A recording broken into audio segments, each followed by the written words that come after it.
এমন পরিস্থিতিতে পড়বো স্বপ্নেও ভাবিনি। খুব সুন্দর সকাল ছিল 20 এপ্রিল। ট্রেনে করে মস্তন্দরপুর গিয়ে 16 জন একটা টেকারে বসে আনন্দে হাসতে হাসতে চললাম ব্রাইডের বাড়ি। হ্যাঁ, অবশ্যই আমরা ভ্যানে যাত্রা করেছি। তারপরে গিয়ে দেখলাম জগদ্ধাত্রী পুজোর প্যান্ডেল। না, ওটা বিয়ে বাড়ির প্যান্ডেল। ভাত কাপড়ের অনুষ্ঠানে সাজানোর দায়িত্ব ছিল আমার, তাই সুন্দর করে সাজিয়ে পাঠিয়ে দিলাম ভাত কাপড়ের উদ্দেশ্যে। ও ভাত কাপড় করছে, আমাদের খিদে পেয়েছে, আমরা খেয়ে একটু বিশ্রাম নিলাম। তারপর শুরু করলাম রাত্রেবেলার মেকআপ।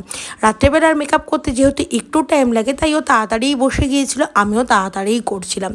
তখনও কিন্তু সব কিছুই ঠিক ছিল, ওয়েদার থেকে আরম্ভ করে সমস্ত পরিস্থিতি।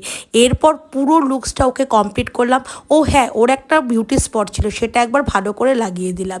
তারপর আমি আর সুস্মিতা বাড়ির উদ্দেশ্যে রওনা। এইবার পড়লাম মহাবিপদে। স্টেশনে এসে দেখি ঝড় বৃষ্টি তুফান প্রায় উড়িয়ে নিয়ে যাবে আমাদের। যাই হোক, অনেক কষ্টে বাড়িতে ফিরেছি। এবং এই দুটো লুকসে আমার এই মিষ্টি ব্রাইডকে কেমন লাগছে তোমরা কিন্তু অবশ্যই জানিও।